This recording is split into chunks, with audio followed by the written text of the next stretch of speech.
అణగారిన జీవితాల్లో అక్షరధారి పొద్దై పొడిసెను చదువుల జెండగా మారి ఈ దేశపు మొదటి పంతులమ్మగా చేరి మన జీవితాల్లో నింపిందో వెలుగుల దారి. మరువద్దుర సమాజమా మహనీయులను, మరువద్దుర సమాజమా మహనీయులను, పూలే సావిత్రిబాయి త్యాగాలను.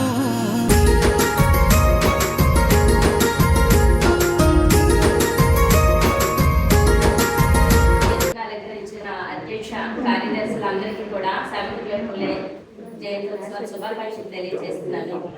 ఈ రోజు కార్యక్రమాన్ని మనం చేసుకోవడం నిజంగా ఇదంతా శుభదనంగానే నేను పరిగణిస్తున్నాను. సంతోషకరమైన విషయం. మహిళలు అంటే ఎక్కడున్నవారో తెలియదు, ఒక గుర్తింపు లేని సమాజం నుంచి ఎక్కడ చూసినా మహిళలే, అంతా మహిళలే, మహిళలు లేకపోతే నేను సమాజం లేదు అనే స్థితికి వచ్చిందంటే కారణం అది ఒక ఆ ఘనత 100% సాధించలేదనే మనం ఈ సందర్భంగా చెప్పచ్చు.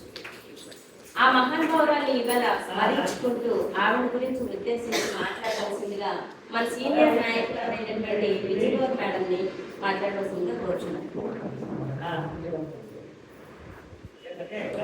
సావిత్రిబాయి ఫులే జయంతి సభకు అధ్యక్షత వహిస్తున్నటువంటి జిల్లా కన్వీనర్ సుశీల మేడం గారికి, అలాగే వేదికపై మరి మన రాష్ట్ర నాయకులు రమేష్ గారికి, జిల్లా అధ్యక్షులు ప్రధాన కార్యదర్శి అలాగే శ్రీదేవి గారి మాధవి గారు, అలాగే కింద ఉండేటటువంటి సీనియర్ నాయకులు అందరికీ పేరు పేరున మరి నమస్కారాలు తెలియజేస్తున్నా.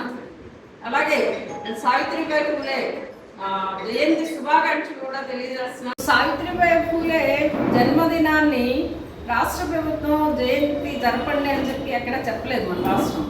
నెంబర్ 1. నెంబర్ 2 ఏంటంటే కొంతమంది వ్యక్తుల యొక్క జయంతులు వర్ధంతులు జరపమని ఒక లిస్ట్ ఇచ్చింది రాష్ట్రం. ఆ లిస్టులో సావిత్రిబాయి ఫులే జయంతి లేదు, గురదాడ అప్పారావు గారి జయంతి కూడా లేదు. అంటే ఇటువంటి వ్యక్తుల యొక్క జయంతులు నా లిస్టులో లేకుండా చేస్తుందనేది మీరు ఒకసారి గమనించండి. దీని మీద కూడా మనం ఏదో ఒకటి చేయాలి భవిష్యత్తు. ఒకటోది. రెండోది ఏంటంటే పూణేలో ఆమె ఎక్కడైతే పాఠశాలలు ప్రారంభించి అక్కడ పాఠశాలలు కట్టిందో ఆ పాఠశాలలన్నింటినీ కూడా నేటి ప్రభుత్వం చరిత్రలో చెప్పుకోవడానికి మేము వచ్చేస్తున్నాం, ఆవిడ వచ్చేసారు ఇచ్చేసారు అని శబాష్ అంటున్నారు. కానీ ఆవిడ ఆశయాలని ఆచరణలో పెట్టే కార్యక్రమం ఏది కూడా నేటి ప్రభుత్వం చేయట్లేదు. దానికి మనందు కృషి ఏం చేయాలి? నేటి మహిళలుగా మనం ఉన్నాం.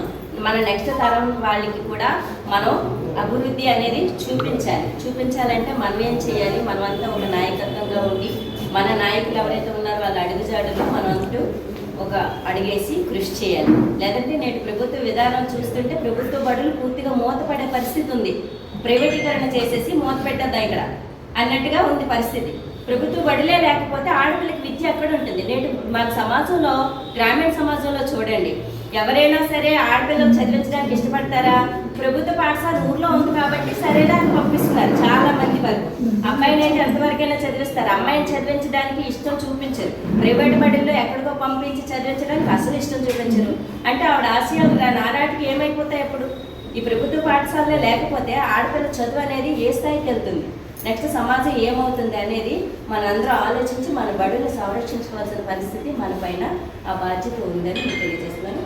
వేదికని అలంకరించిన మన అధ్యక్షులు సుశీల మేడం గారికి, మన విజయగౌరి మేడం గారికి, శ్రీదేవి మేడం గారికి, ఈశ్వర రమేష్ గారికి, ఇక్కడ వచ్చిన వాళ్ళందరూ కూడా చైతన్యమూర్తులే. సో రాష్ట్రానికి ధన్యవాదాలు తెలియజేయాలి.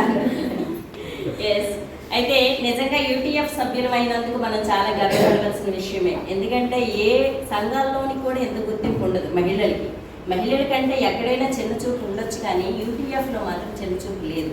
ఎప్పుడు కూడా మన అభిప్రాయాలకి ప్రాధాన్యత ఇస్తారు. మనల్ని వాళ్ళతో సోదరులాగే కలుపుకొని పోయి మనకి ఒక మంచి స్థానంలోనే ఉంచి ఎప్పుడు గౌరవిస్తారు. కాబట్టి యూటీఎఫ్లో ఉన్నందుకు మనం గర్వపడుతున్నాము. అయితే ఈరోజు కార్యక్రమాలు